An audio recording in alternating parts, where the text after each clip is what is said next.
সান্দাকফু সিরিজে ফার্স্ট ব্লগে তোমরা দেখেছো এনজিপি থেকে মানভঞ্জন হয়ে তুমলিং আসার জার্নি। ডে 1-এ আমরা কি করলাম তোমাদের সাথে আমি সবই শেয়ার করেছি। মানভঞ্জনে গাড়ি বুকিং থেকে স্টার্ট করে কি পেমেন্ট এখনো অবধি করা হয়েছে, কিভাবে আমরা তুমলিংয়ে হোটেলে চেক ইন করলাম, সব কিছুই আমি তোমাদের সাথে আগের ভিডিওতে শেয়ার করেছি। যদি কেউ আগের ভিডিওটা এখনো অবধি না দেখে থাকো, আমি ডেসক্রিপশানে ডে 1-এর ভিডিওর লিঙ্ক আমি শেয়ার করে দিয়েছি, তোমরা চাইলে দেখে নিতে পারো।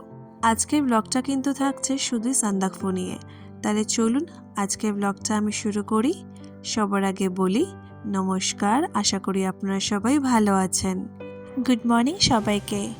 আজকে 17 নভেম্বর, ঘড়িতে বাজে সকাল 6:30। আমাদের টিমের সবাই আজ ভোরবেলায় উঠেই টুংলু গেছিল ট্রেকিং করে মর্নিংয়ের কাঞ্চনজঙ্ঘা দেখবে বলে। আমি আর সুমন যাইনি, লজেই ছিলাম। একটু শরীরটা খারাপ হয়েছিল, তাই রেস্ট নিচ্ছিলাম। তাই সকালে উঠেই আমার প্রথম কাজ হচ্ছে সকালে তুমলিং ভিউটা কেমন আপনাদের দেখানো। চলুন তাহলে আমরা একটু লজ থেকে বাইরে বেরিয়ে দেখি কি অবস্থা আশেপাশের। আমাদের লজ থেকে বেরিয়েই তো গেলেই না একটা উঁচু জায়গা আছে, যেখান থেকে পুরো অলমোস্ট তুমলিংয়ে যত হোমস্টে লজ এগুলো দেখা যায়। সেই জায়গাটাই দেখুন, আমি আপনাদের দেখাচ্ছি, পুরো ফ্রস্টে ভর্তি। আমি আপনাদের জুম করে দেখানোর চেষ্টা করছি, একটু দেখুন পুরো ফ্রস্ট। এগুলো 1 ডিগ্রি টু 2 ডিগ্রি সেন্টিগ্রেড। রাত্রিবেলা প্রায় -1 থেকে -3 ডিগ্রি টেম্পারেচার ছিল। আমি আর সুমন হাঁটতে হাঁটতে আমাদের লজের থেকে একটু উপরের দিকে এসেছি। কালকে যেখানে আমি ইন্ডিয়া নেপালের যে বর্ডারটা দেখাচ্ছিলাম সেই জায়গাটাই আমরা এসেছি। ওই জায়গাটা থেকে কাঞ্চনজঙ্ঘা খুব ক্লিয়ারলি দেখা যায়, সেটাই দেখতে একবার এসেছি। আর আমি কিছু দেখবার তোমাদের দেখাবো না সেটা তো আর হয় না। আমি যেইটুকু নিজে চোখে দেখতে পাচ্ছি চেষ্টা করছি তোমাদেরকেও দেখানোর। টুংলু আর তুমলিংয়ের ডিস্টেন্স হচ্ছে অনলি 2 কিলোমিটার, তাই জন্য এটা ট্রেকিং করে যাওয়াই যেতে পারে। ওই যে দূরে হেঁটে আসছে আমার সব বন্ধুরা, ওরাও এসে গেছে ট্রেকিং করে এখন। তাহলে চলুন কাঞ্চনজঙ্ঘা দেখতে দেখতে এক কাপ কফি খাওয়া যাক সবাই মিলে। আমরা যেখানে এতক্ষণ দাঁড়িয়েছিলাম তার ঠিক অপোজিটেই কিন্তু এই দোকানটা। এখানে কিন্তু আপনি কফি, চা, লিকার, টি সব কিছুই পাবেন। কেমন লাগলো? হেব্বি সুন্দর। ও হচ্ছে নেহা, আমাদের টিমের সবথেকে ছোট মেম্বার। ওর ভালো লাগাটা আমাদের কাছে অনেকটাই ইম্পর্টেন্ট। এই অঞ্চলে আমি কিন্তু এই একটা দোকানই দেখেছি যেখানে কফি, ম্যাগি, টি সব কিছু আপনারা পাবেন। এখানে পার কফি আমাদের নিয়েছে অনলি 50 রুপিস করে। এত সিরিয়াস ডিসকাশন এদের কিসের জানেন? আবার নতুন প্ল্যানিং চলছে নতুন ট্রিপের। ওরা ততক্ষণ প্ল্যানিং করুক, আমি আপনাদের সাথে ততক্ষণ গল্প করে নিই। তুমলিংয়ের অল্টিটিউড হচ্ছে 9600 ফিট। এই দোকানের কফি কিন্তু খুব ভালো ছিল আর মুডটা একদম রিফ্রেশ করে দিয়েছে। আমাদের সকালটা কিন্তু এটা দিয়েই শুরু হলো।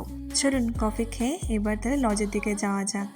লজের দিকে আমরা হাঁটা শুরু করেছি আর সাইডে একটা গাড়ি দাঁড় করানো ছিল। গাড়িটার উপরে পুরোটাই দেখুন পুরোই ফ্রস্ট।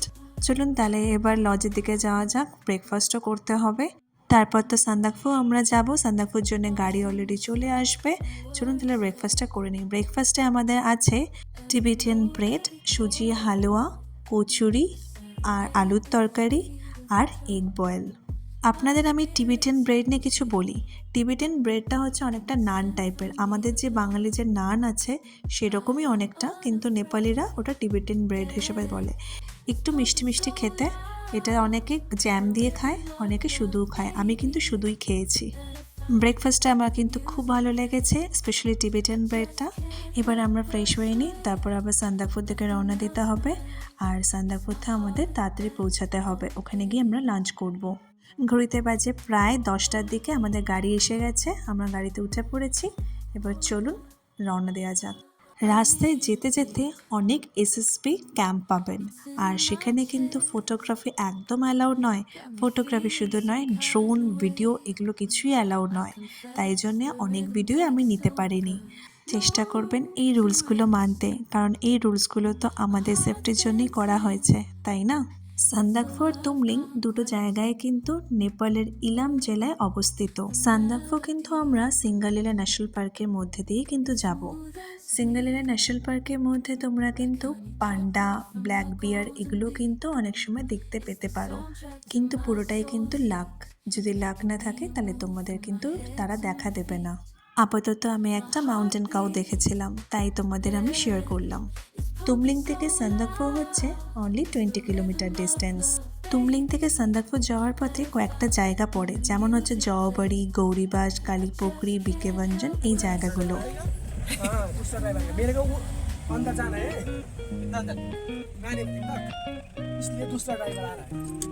আমাদের গাড়ি হঠাৎ করে ড্রাইভার দাদা থামিয়ে বলে যে আমি আর যাব না, অন্য ড্রাইভার আসবে, এসে আপনাদের নিয়ে যাবে। এই ড্রাইভার দাদা এখন মানেভঞ্জন যাবে, মানেভঞ্জন থেকে প্যাসেঞ্জার নিয়ে তুমলিংয়ে আসবে। আর এই পাশের ল্যান্ড রোভারটা দেখছেন, এতে করেই ওই দাদাটা চলে গেল।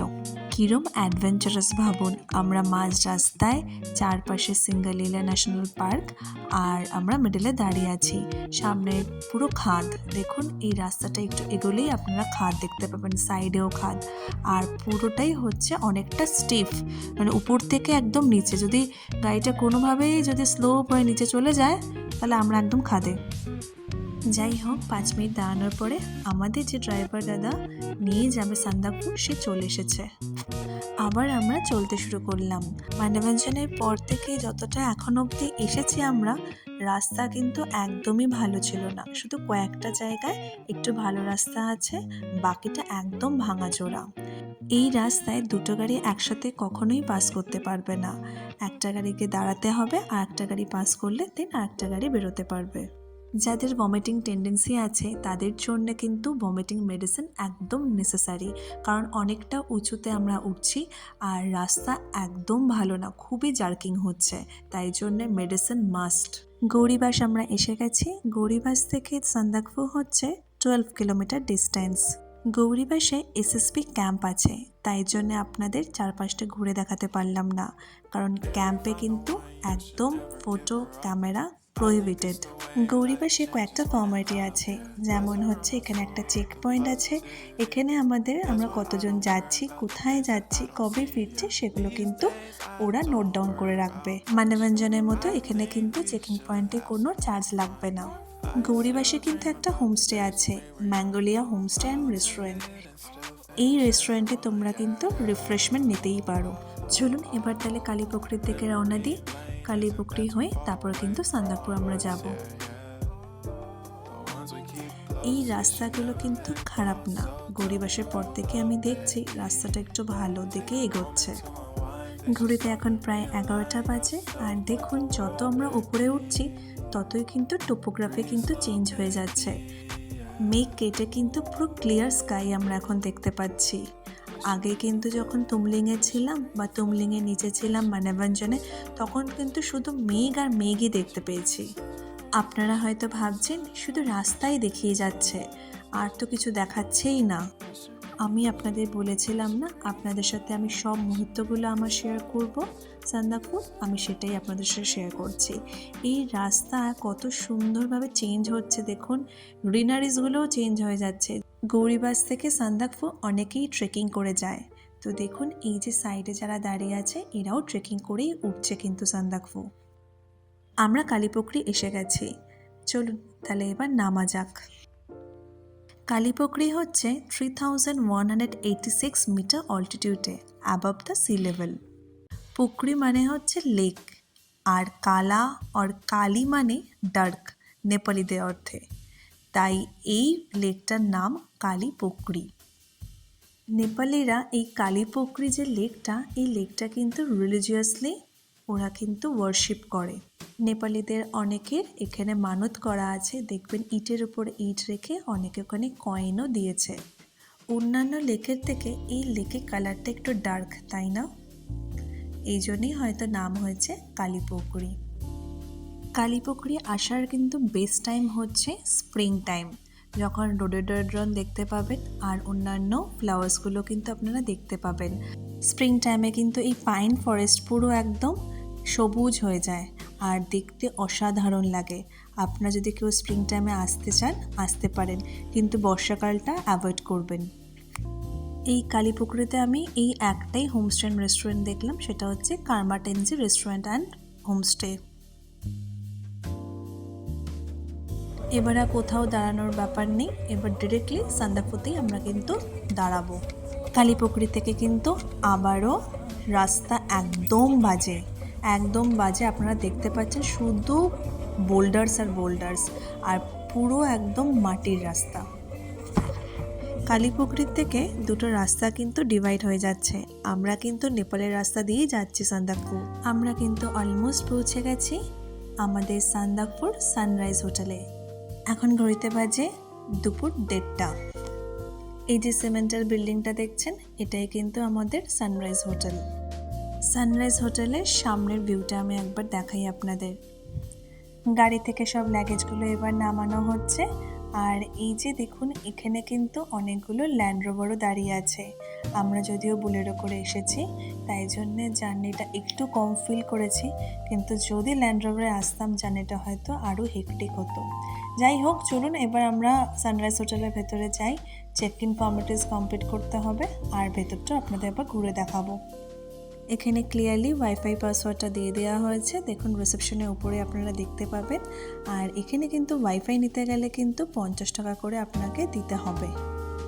সুমন আর রনিত মিলে চেক ইন ফর্মালিটিস কমপ্লিট করছে।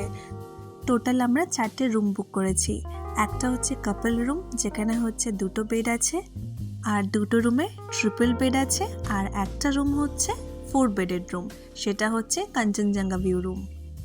তাহলে চলুন, তাহলে রুমগুলোতে এবার যাওয়া যাক। এটা হচ্ছে কাঞ্চনজঙ্ঘা ভিউ রুম।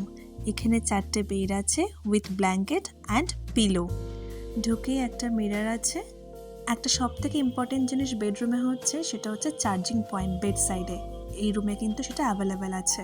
বেডের পাশেই কিন্তু বড় 2টো উইন্ডো আছে। উইন্ডো দিয়ে কিন্তু পুরো কাঞ্চনজঙ্ঘা ভিউ। যদি ক্লিয়ার স্কাই পান তাহলে পুরো ক্লিয়ারলি আপনি রুম থেকেই কিন্তু দেখতে পাবেন।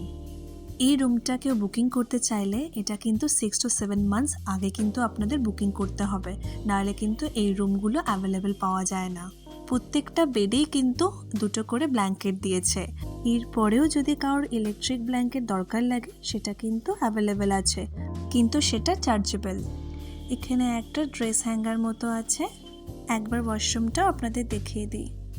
ওয়াশরুমে মিরর আছে, WC আছে, আর একটা ওয়াশ বেসিন আছে। সান্দাকফুতে কিন্তু কোনো ওয়াশরুমে ফ্লাশ নেই, বাকেটে জল ভরে তারপরে ইউজ করতে হবে। সান্দাকফুতে এতটাই ঠান্ডা যে ফ্লাশের যে পাইপগুলো হয়, পাইপগুলো ফেটে যায়, তাই জন্য এখানে আর ফ্লাশ ইউজ করে না কেউ। আর একটা ব্যাপার বলে দিই, এখানে কিন্তু গিজারও অ্যাভেলেবেল নেই। হোটেলের স্টাফরা কিন্তু বলে দিয়েছিল স্নান যাতে না করা হয়, কারণ ওরা সাজেস্ট করে যে এখানে যদি কারো শরীর খারাপ হয়ে যায় হঠাৎ করে, আশেপাশে কোনো হসপিটাল, ক্লিনিক, ডায়াগনস্টিক কিচ্ছু নেই, সব হচ্ছে একদম নিচে, মানে মনোরঞ্জন পেরিয়ে।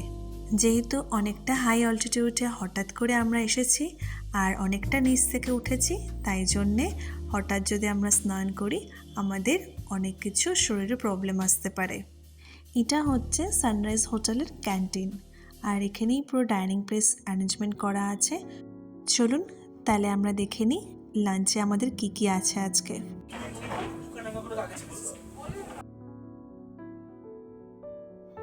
প্রথমেই বলে দিই, প্লেটগুলো কিন্তু একদম পরিষ্কার নয়। আমরা লাঞ্চ করার আগে ভালো করে প্লেটটাকে মুছে নিয়েছি, তারপরেই কিন্তু আমরা লাঞ্চ শুরু করেছি। প্রথমে আছে ভাত, গরম গরমই ভাত আছে। তারপর এখানে আছে ডাল, তারপর এখানে একটা মিক্সড ভেজ আছে, ভিন্ডি আলুর তরকারি আছে, একটা স্যালাড, এখানে আছে ঝুরি ঝুরি কচু ফ্রাই করা, আচার, আর এখানে একটা তেঁতুলের চাটনি। মেনু কার্ডও রাখা আছে। আপনারা যদি এক্সট্রা এরপরও কিছু চান তাহলে সেটা আগের থেকে অর্ডার করতে হবে, তাহলে আপনাদের দিয়ে যাবে। খাওয়ার জন্যে কিন্তু গরম জল রাখা আছে টেবিলে টেবিলে। আর একটা জিনিস তো ভুলে গেছি, সেটা হচ্ছে আন্ডা কারি। এর সাথে কিন্তু আমাদের আন্ডা কারিও আছে। কেমন লাগলো খাবার? একটু জল আর পেঁয়াজ বেশ খাবার, বাকিগুলো হচ্ছে একদম কোনটা নুনলি কোনটা ঝাল। কেমন লাগলো খাবার? ডিসঅ্যাপয়েন্টেড বিকজ কালকে আমরা যেটা খেয়েছিলাম ওটা অনুযায়ী এক্সপেকটেশন অনেক হাই ছিল। Since this is called the best hotel in Sandakphu, disappointed with the lunch. Let's wait for তোমরা তো সবাই শুনলেই আমাদের টিমের ফিডব্যাক কী লাঞ্চ করার পরে। লাঞ্চের পরে আমি একটু হাঁটতে বেরিয়েছি, তাই তোমাদেরও একবার দেখিয়ে দিই বাইরেটা। ওই যে রুমটা দেখছেন ওটা হচ্ছে আমাদের কাঞ্চনজঙ্ঘা ভিউ রুমটা। এখনও কিন্তু মেঘ এখনও ঢেকেই আছে কাঞ্চনজঙ্ঘাকে, এখনও ক্লিয়ার হয়নি। এই নিচে যে বাড়িগুলো দেখছেন এই সব বাড়িগুলো হচ্ছে গোর্খাল্যান্ডের হোমস্টে। গোর্খাল্যান্ডের হোমস্টে কিন্তু এইভাবে বুকিং করা যায় না যেভাবে আমরা নর্মাল প্রসেসে বুকিং করি। সবাই সান্দাকফুতে এসে সানরাইজ হোটেলে থাকতে চায়, কারণ হচ্ছে সান্দাকফুতে এই সানরাইজ হোটেলই সব থেকে উঁচুতে। আর কোনো হোমস্টে এরকম নেই যেটা এতটা উঁচুতে, তাই জন্যে এই হোটেলটা সবাই বুক করতে চায়। ওই যে দূরে যে পাহাড়টা দেখালাম সেই পাহাড়ে কিন্তু ভালো ভিউ দেখা যায় কাঞ্চনজঙ্ঘার। এই বিল্ডিংয়ের উপরে দেখছেন অনেকগুলো স্কোয়ার ট্রায়াঙ্গেল এরকম করা আছে। এখনও ওই জায়গাটা বিল্ডিং বানায়নি, কারণ সকালবেলা ওখান থেকেই কিন্তু সবাই সানরাইজ দেখে। সানরাইজ হোটেলে যারা আছে তারা বাদে যদি অন্য কেউ বাইরের কেউ এসে সানরাইজ হোটেলে সানরাইজ দেখে তাহলে কিন্তু সেটা চার্জেবল। পার হেড 50 রুপিস করে নেয় যারা বাইরে থেকে এসে সানরাইজ দেখবে। এবার আপনাদের আমি রুম রেন্টগুলো বলে দিই। আমরা যেহেতু 12 জন এসেছি টোটাল, তাই জন্যে আমাদের পার হেড 1900 টাকা করে, মানে 1900 করে সবার পড়েছে। আর বুকিংয়ের সময় আমরা 950 করে সবাই দিয়েছিলাম। আর একটা জিনিস বলে দিই, এখানে কিন্তু আপনারা যদি গরম জল চান ওরা গরম জল করে দেবে, কিন্তু সেটা কিন্তু 150 করে চার্জেস আছে। আমরা এখন আলে যাচ্ছি সানসেট দেখতে, সবাই ট্রেকিং করব। লাঞ্চ করে একটু বিশ্রাম নিয়েই আবার বেরিয়ে পড়েছি আলের উদ্দেশ্যে। আমরা এখন ট্রেকিং করব প্রায় 1.5 কিলোমিটার মতো। ট্রেকিংয়ের সময় অবশ্যই একটু কর্পূর নিয়ে নেবেন আর ইলানারও নিয়ে নেবেন। অক্সিজেন প্রবলেম কিন্তু হতেই পারে, কিন্তু এই দৃশ্য দেখার জন্য অক্সিজেন প্রবলেম কি সব কিছু তোয়াক্কা করতে আমরা রাজি আছি।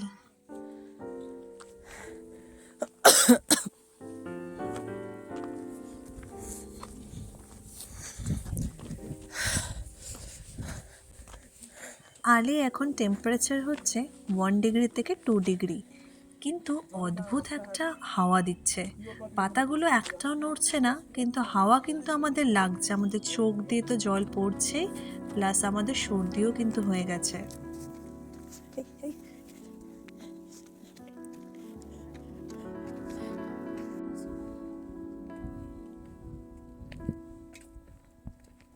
কি সুন্দর লাগছে দেখুন, দুটো গাছের মাঝখান থেকে সূর্যটা দেখা যাচ্ছে আর সূর্যের আলোটা গিয়ে পুরো রাস্তায় পড়ছে। অদ্ভুত সুন্দর জায়গা।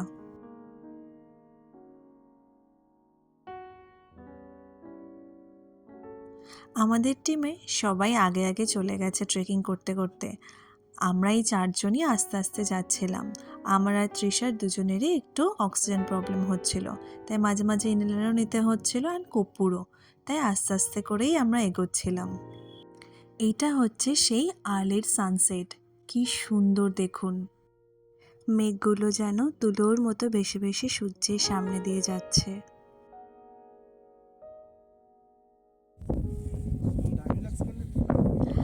আলের অল্টিটিউড হচ্ছে 11,930 ফিট। এইটা হচ্ছে সব থেকে highest peak in the Himalayan region. এখান থেকে কাঞ্চনজঙ্ঘা সব থেকে স্পষ্ট আর ক্লিয়ারভাবে দেখা যায়। আমি যেখানে দাঁড়িয়ে আছি এটাই কিন্তু সানসেট ভিউ পয়েন্ট আলের। এবার কিন্তু আমাদের সানরাইজ হোটেলে ফেরার পালা। এবার ফিরতে হবে, সন্ধে হয়ে গেলে রাস্তা কিন্তু আর দেখা যাবে না, রাস্তাতে টর্চ দিয়ে দিয়ে যেতে হবে। এর থেকে বেটার একটু তাড়াতাড়ি করে হেঁটে গেলেই আগে পৌঁছে যাব সন্ধে হওয়ার। আমাদের ডেটও কিন্তু খুব অ্যাডভেঞ্চারাস ছিল। At the end of the day আমরা কিন্তু হ্যাপি ফেস নিয়েই সানরাইজ হোটেলে ফিরছি। এত সুন্দর সানসেট দেখার পরে মনটা যেন খুশি খুশি হয়ে গেছে। চলুন তাহলে এবার ডিনারটা করে নেওয়া যাক। ডিনারে আছে fried rice, chilli chicken, thukpa আর চাউমিন। যে যেমন অর্ডার করেছিল তেমনই এসেছে কিন্তু। সানরাইজ হোটেলের ওভারঅল রিভিউটা আপনাদের আমি আমার নেক্সট ব্লগে আমি বলবো। দেখা হচ্ছে আবার তোমাদের সাথে আমার নেক্সট ব্লগে। ততক্ষণ তোমরা সাবধানে থেকো, ভালো থেকো।